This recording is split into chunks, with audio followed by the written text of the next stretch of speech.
Maç başladı. Kefil Resende.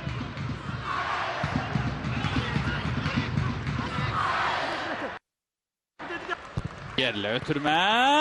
Zerbe ve gol! Ronaldo Vazquez. Sumgayet hesabı açır. Kefil Resende'nin sol cinahtan ötürmesinden sonra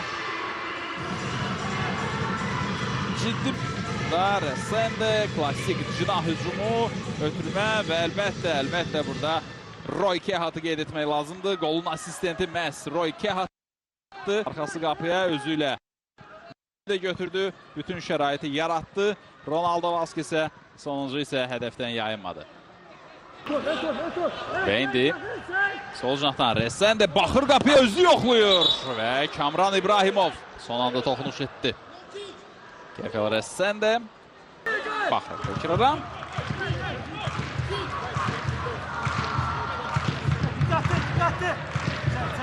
İndi ise Sumgayet'in əks hücumu başlaya bilər. Ötürmə Aleksa Yankovic'e doğru. Yankovic qəbul etdi. 4 nəfər var bu hücumda Sumgayet'ten Yankovic. Yankovic yerdə qalır və burada qayda pozisiyası qeydə alınmır. Əvəzinə simulyasiyaya görə Aleksa Yankovic sarı vərəqə. Gəlin baxaq. Daha yaxın plandan Süleyman Əhmədovla mübarizədə həqiqətən burada Karvan.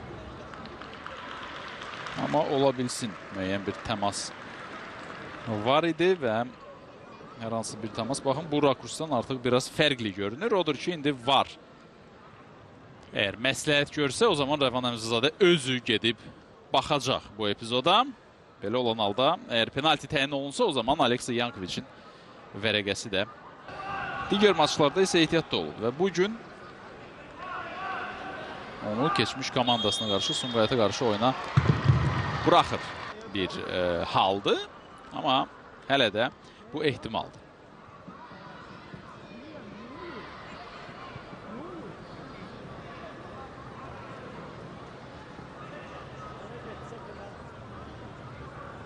Toxundu, yəni bütün belə vücudu ilə Süleyman Əhmədov toxunmaq istəmədiyini göstərdi Yankovic'e.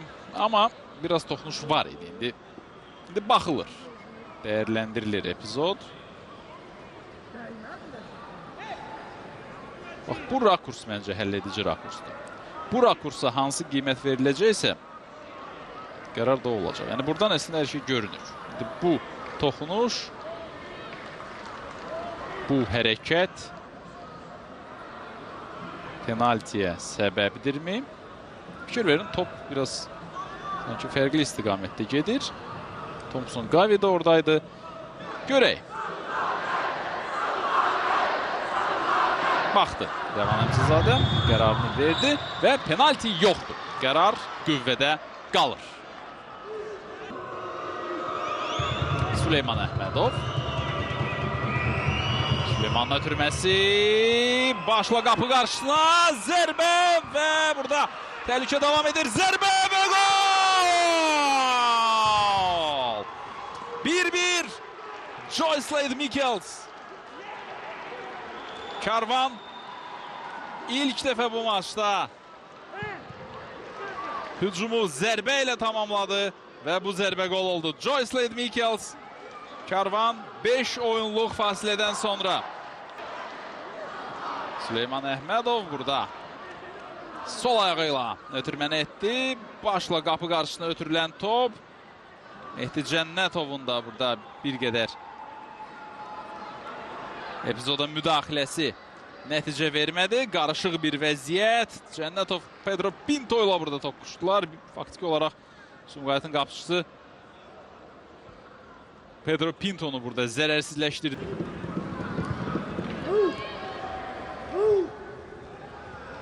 Ronaldo Vazquez. Sağ cinaha Aleksa Yankovic yayınır burada. Elton Turabov'dan Yankovic. Yankovic pauza edir. Yankovic ve inanılmaz fürsət əldən verilir. Direğin yanından keçir top. Yayınır. İnamsız oynadı Elton. Burada da əla çəkdi. Uzaq güncü düşündü. Ama Zərbə qeyridə qaldı. Önündə boşluq yaranır. Vaskes irəliyir. Solunda da sağında da var komanda yoldaşları. Vaskes çəkir özü. Ronaldo Vaskes ötürməni verir sağa. Aleksa Yankovic bu dəfə nə edəcək? Yankovic çəkir. Yerdə qalıb. Bu dəfə penalti. Bu dəfə qazanır penaltini Aleksa Yankovic və Rəvan Əmzizadə tərəddüd etmədən nöqtəni göstərir.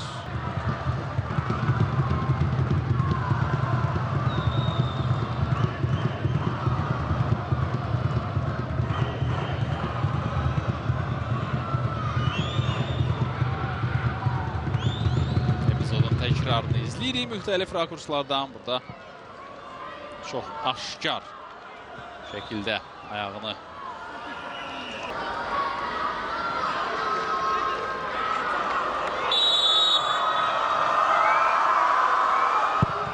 zərbə və gol! Aleksandr Romalingo Sumqayıt növbəti dəfə hesabda önə keçir və yenə də bildi. Kamran İbrahimov amma zərbəni dəf edə bilmədi. Romalingo bu mövsüm bir dəfə penalti şansı, penalti vurmaq şansı əldə edib. Amma Duran Tovuzla maçdakı həmin penalti gol olmayıb. Bu verildi. Aleksa Yankovic! Mükəmməl! Mükəmməl bir gol! Aleksa Yankovic!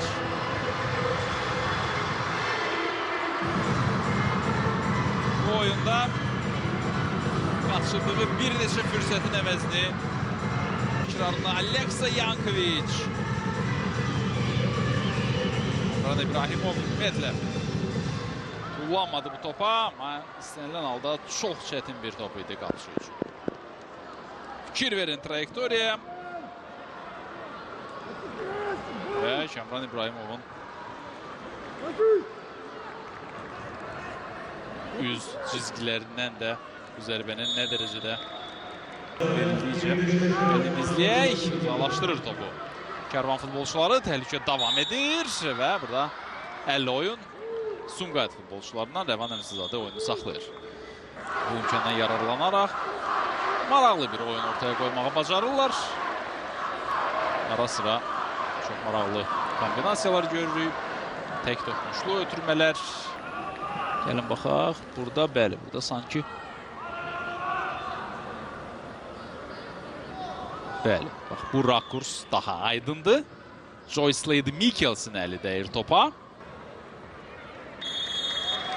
Sərbəst şəkildə hərəkət edir. Yəni o qədər də təbii vəziyyət adlandırmaq olmur. Amma gəlin gözləyək. Hər halda müxtəlif epizodlar müxtəlif şəkildə yozulur.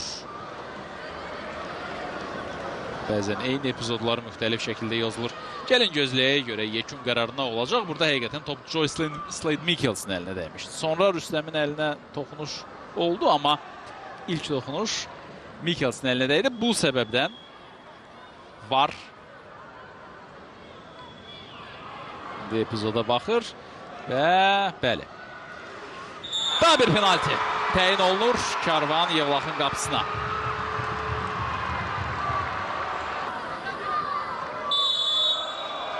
İşarə verilir. Aleksandr Romalingo və gol! 4-1. Dubl edir Madagaskarlı forvard. Və fərq ağır oyun geçir onun üçün və komandası üçün.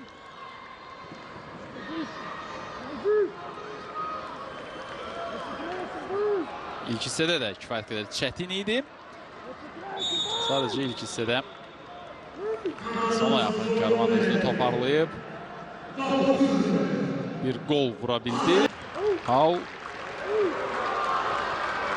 çoxdan oldu. Gəl indi izləyin növbəti hücumu. Əhmədzadə qapı qarşısına zərbə və gol. Amma oyundan kənar vəziyyət. Bayraq qalxdı. Ninkovic topu qapıdan keçirsə də bu oyundan kənar vəziyyət. Gəlin baxaq. Burada ofsayd ola bilərdi. Bəli, burada artıq oyundan kənar vəziyyət məncə var idi. Rüstəm Əhmədzadə Bəli, aydın məsələdir ki, Ninkoviç. Və bununla da maç başa çatır. Sumqayıt Karvan Yevlaxı 4-1 hesabı ilə məğlub edir.